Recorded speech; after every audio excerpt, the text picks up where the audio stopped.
Welcome to the podcast, formerly known as Another Podcast. I am Coleman. This is my friend Luke here. Yeah, it's me.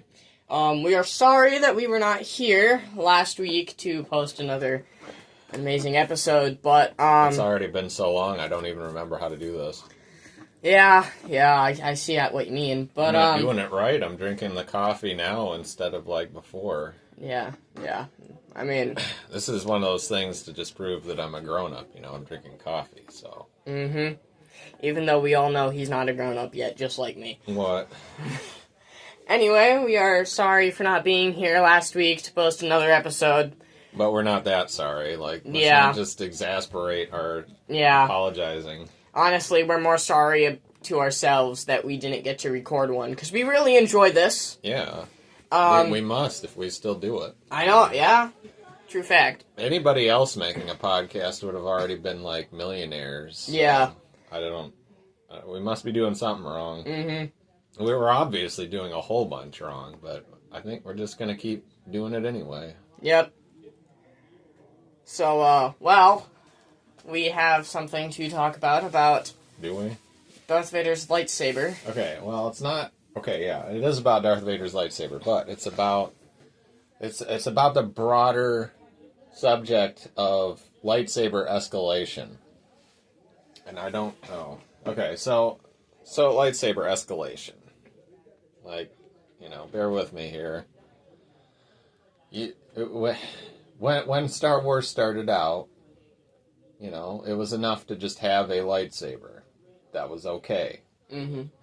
But ever since the prequels, ever since Episode 1, it's just not enough anymore, especially if you're a bad guy. Yeah, because, you have Darth Maul with his double blade, Count Dooku with his curvy handle. Right. I mean, so, the nice thing about Count Dooku, right? It was the direct follow-up act to Darth Maul, who literally doubled the original lightsaber. And, so that...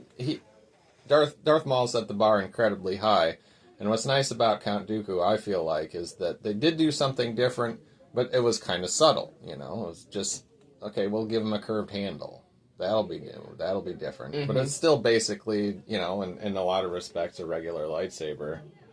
But yeah, I mean, after Count Dooku, the gloves were just completely off. We've got General Grievous had 4 lightsabers. Maybe they're ordinary lightsabers, but there's 4. We're still doubling the double that we already did.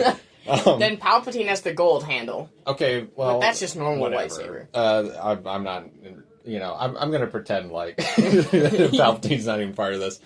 The Inquisitors, they introduce Inquisitors, and it's like, okay, we're going to have them have a 2-sided lightsaber. And a spinny thing, which is just ridiculous. Because, every Jedi or Sith Lord spin their lightsabers, and so if you just make it an automatic...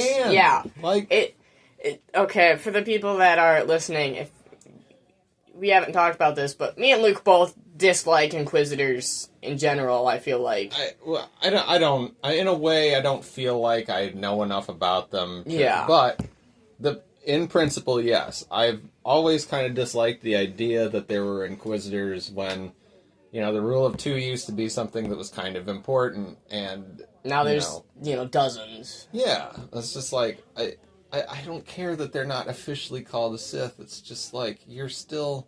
I'll tell you I know a lot about Inquisitors, I'll tell you about that later. Okay. Anyway, so, Kylo Ren, the triple-bladed lightsaber. Yeah. Even Rey, when we were pretending like she was a bad guy for the sake of the trailer, she got that transforming double-sided lightsaber. The one that, had 2 blades right here and then... Yeah. Having 2 blades right in front of each other is just dope. I mean... Yeah. Because when you just need to cut through something twice as hard... you can do it! Yeah. And then, if you want to cut something twice as hard, perfect. If you want to cut something twice in general, perfect. But then, if you want to, have a double blade lightsaber for a duel, you can just hit a button and it flips and you have the double blade Darth Maul. And, okay, so the point is, lightsaber escalation is a very real thing.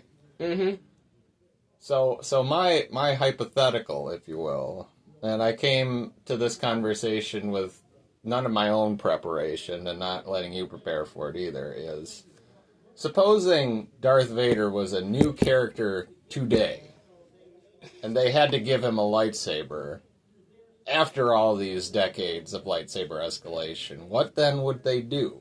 What would be Darth Vader's lightsaber if he was new today? So, honestly, I can't see Darth Vader without his single-blade lightsaber. Right. It's difficult. Yeah, but you have to challenge yourself. the thing is like, after all the new lightsabers, you very rarely even see, like, typical lightsabers after the prequels and sequels were made. After the original trilogy, you don't see any, normal lightsabers except that Jedis have. Right. So I feel like that it's Disney here we're talking about if they wanted to make this. Honestly, I think they would just, like, give Darth Vader his normal lightsaber and just be like, we made a new lightsaber! Look at it! It's... Oh, I see. Like, just change the handle design, like, ever so slightly in a way Yeah. that no one... Like, basically the same exact principle of what they did with the fighters in the sequel movies. Like, well, if you look at the T-70 close enough, you'll notice some differences between, the modern X-Wing and the old T-65. I don't know. But if you want me to be serious here, I feel like they would have to, No, I want you to completely dispense with being serious. Okay. So... What do we got left on the table? I was thinking lightsaber hula hoop. So we have... So... Darth Vader, the lightsaber hula... Wait, is the blade a hula hoop where blades shoot out from the hula hoop? Or is it an actual blade... Or does the blade make a hula hoop? I don't know. Because if it was... I'm thinking, like, you kind of need a handle all the way around the inside. Yeah, and then he can just, like, put it on him, turn it on, and then start hula hooping in a fight. I mean, how does that not suit him perfectly? Or we could have the one handle, but the blades do this in a circle and connect.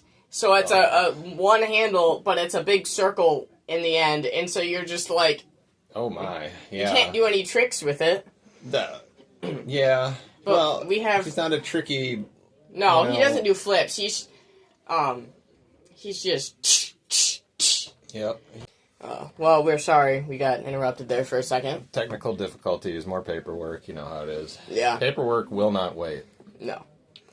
Anyway, let's see. We've already got the double blade lightsaber from Darth Maul. Yeah. We have 4 lightsabers, which nobody can beat that. Like, honestly, we don't talk about Obi-Wan. A lightsaber couldn't even beat that. A gun had to defeat him. Well, yeah. And then, Very we have uncivilized. the triple blade lightsaber, the curvy handle lightsaber, and... The twisty double, the transforming double. Yes, so... Got things twice as hard. Yeah. Anyway, so I guess there's not much left because you can't really just have a generic lightsaber. Yeah. Anymore. Nothing can beat that compared to what the prequels and stuff have done. A lightsaber umbrella would be another good one. Yeah, you could just use it as a shield. I mean, every day's a rainy day in Darth Vader's life anyway. Yeah. So pretty much, I think the best would have to be, like, a 4-handled, double-bladed, little triple blades on each one. Oh. And the switchy thing, and the transforming one, with a curvy handle. Oh, yeah, no. You gotta put all of them together. Okay, so like a, sort of... I don't even understand what you're talking about. But so you put Count Dooku's handle. Okay. But it's a double handle, technically. Yeah, so you take Count Dooku's handle. Okay. Put another one at the bottom to make a double blade. Okay. But it can transform into the double blade, so it can raise. And it's got the and on each end it has the little blades. Okay. That's yes. Yeah. But you have 4 of them. Oh, like they're all the way around. It could be like this, where a cross handle, I guess. But, yeah. Yes, perfect. I But can you put that on the spinny thing? Oh, we forgot about the spinny thing. Yes, you can. So you hold the cross handle while there's a ring all the way around it. Perfect. And so you can just hit a button and it just starts spinning all 4 blades. Good. So anyway, you also have another subject that we're going to talk about today. Okay. Yeah, let's move on from this. If I'm correct, you had a Lord of the Rings one. Oh, okay. So we're gonna launch into that now. So the only place to start this is with a question. So I guess you wouldn't call the Lord of the Rings setting a very magical setting, but it is a very mystical setting. Yes. Things have a profound kind of otherworldly impact on the people that traverse the landscape, that experience all the different things, whatever, blah blah blah. Point is, out of everything in the Lord of the Rings setting, there's one creature that stands above them all as the most enchanting of all creatures, and I'm wondering if you know what that is. Thinking of it, I would think dragon. No. Or even wizard. No. But it's all the most magical. Not even elves. Not even elves? No, goblins, because maybe? This trumps elves every time. This eats elves for breakfast. It has more of an effect on the elves than probably anything else anyway. Butterflies? You're close. Seagulls. Seagulls? Seagulls. You mean the little birds that like to hang out in Walmart parking lot and eat French fries off the ground? Well, and Fritos. Let's not forget Fritos. Yeah. I have this wonderful memory of, and this speaks to the power of real seagulls. There was a seagull that we were feeding Fritos to, as we were like fishing down the Muskegon River, right? Mm-hmm. And we stopped, and the seagull went on its business. It went away, far, far away, into the unsearchable distance, far over the treetops. And I just had this wild idea, like what would happen if I threw one more Frito out there when the seagull's already long, long gone? And so I threw it out onto the lake, and when from miles distant, the seagull came back and got that Frito, and I've been amazed with these creatures ever since. But that's why it stood out to me, probably, that seagulls are the most enchanting creature in the Lord of the Rings setting, and here's why. Those who have read the books will know this. Those who have only seen the movie, I don't think even the extended cut had this, but Legolas, in the course of the book, near the end, hears seagulls, and just hearing them call inspired in him this irresistible urge that he would have to cross over the ocean one day. It was inevitable from that moment. They make sure to drive that point home, and in fact, he did eventually cross over the ocean, even though it was many years later. Like the call of the seagulls had such a profound impact on him that nothing could make him forget it. So the sound of mine, mine, mine, mine, mine, mine, mine, mine, mine drove him to go across the sea. Yes. And so there you go. I mean, well, enough said. Seagulls. That is seagulls right there. But Yoda saying about them, their thing, and it's for real. And I'm going to be putting all my pictures of seagulls on this episode at some point. Good, thank you. That I got on my trip to California, and that is why we were not there last week. Yep. Because I was there in California, and the week before I was in Medora, North Dakota. Yes. Yeah. So I have a lot of pictures of seagulls because, we were thinking, about seagulls. Yes. So I think this could be a perfect time for a gift I got you.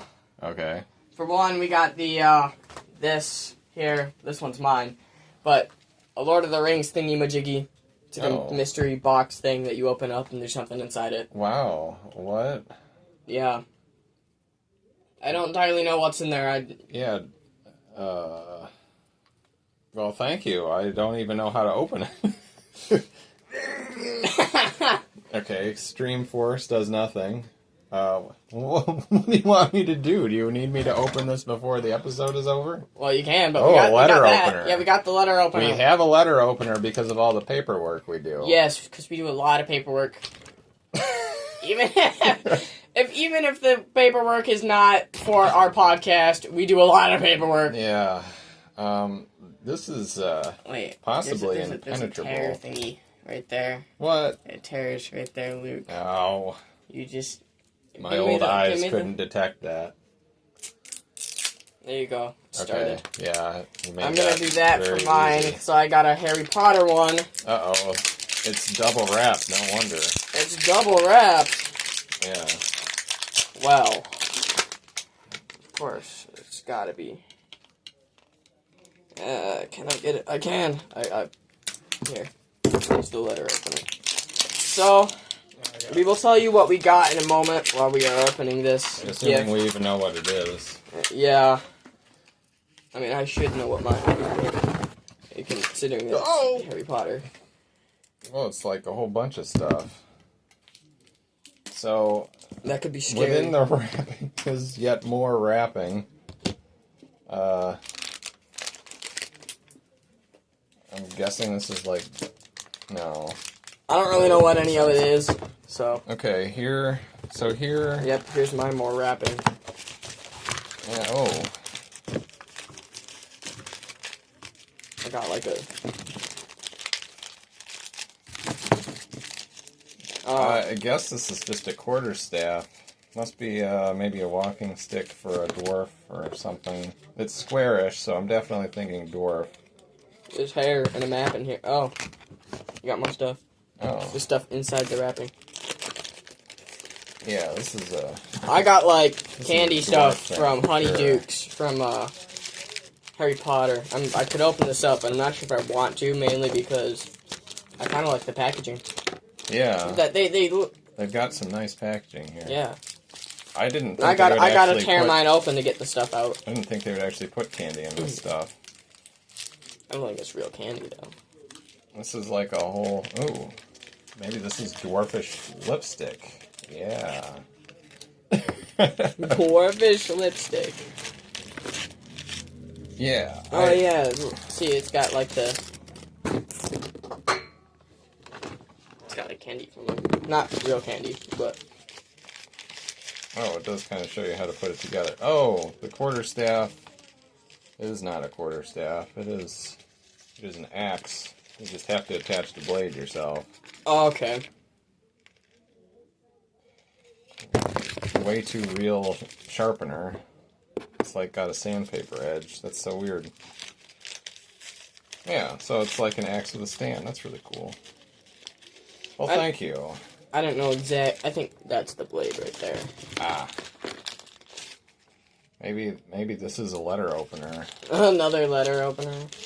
They give you the letter opener inside so you can open your stuff, even though it's already inside. Hey, look, I found more wrapping in mine. This is scary. When you find more wrapping inside wrapping that was inside wrapping, it can't be safe. No. I'm going to figure There's out. nothing like an unboxing video where you can't see anything that's being unboxed. See, this is what separates us from the pros. Yes. They can't see us. Right. But, then I got something else for you, Luke. What? A special thing for this topic that we talked about. We got... Oh my gosh. A seagull. A seagull. Yep. That is so awesome. See, why have I never seen a stuffed seagull before? Why don't seagulls get any love? You need to name him. I need to name him. Yep, you should name him something deep in thought, just like the exact same deep thought that you used to open up that thing. Oh gosh. So you gotta you gotta go way deep to figure out a name for him. I don't care if it's the most generic name ever, but you gotta have like such a perfect name for him. As I figure out I'm not even gonna figure out how to close that right now. I think I will name him Ducat. Ducat. That's a name right there. It's kind of a Star Trek reference. Yeah, I'll just leave it at that. It's a Star Trek reference. Alright. So, next topic is a topic that I'm going to mention here that I thought of over the week. Okay. So, why didn't Voldemort just make a Sorcerer's Stone for himself, or many, instead of Horcruxes? Yeah, I don't have an answer for that. In large part due to the fact that I don't even have the slightest memory what a Sorcerer's Stone even does. So, the Sorcerer's Stone kept Nicholas Flamel alive as long as the stone was there. Okay. Which, technically, brings my second thought up, which I'm going to mention after we talk about this, but, so the Sorcerer's Stone itself kept Nicholas Flamel alive. They made it sound like it was this huge thing, and I think the reason Voldemort was going after it was because it could keep Nicholas alive forever, and I think he wanted it for himself. Makes sense. So he seems to like staying alive. That's yes, a preoccupation of his. but the thing is here's, why didn't he make more of them? But then the next question is do you think that the Sorcerer's Stone was a Horcrux for Nicholas Flamel?